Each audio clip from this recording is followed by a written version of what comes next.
In this video, I'll show you how to find trending Sui Memecoins on Dexscreener. Ensure you subscribe and turn on the bell notification to this channel for lots of educational guides and content like this.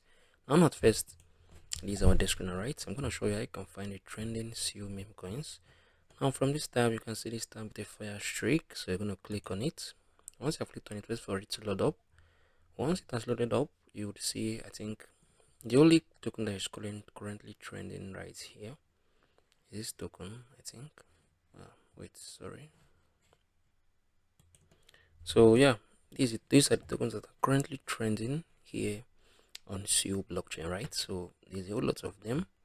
With their current age, this token is 1 hour old, 1 month, 29-day old, 11 hours, 3 months, 4 hours, and a whole lot of them.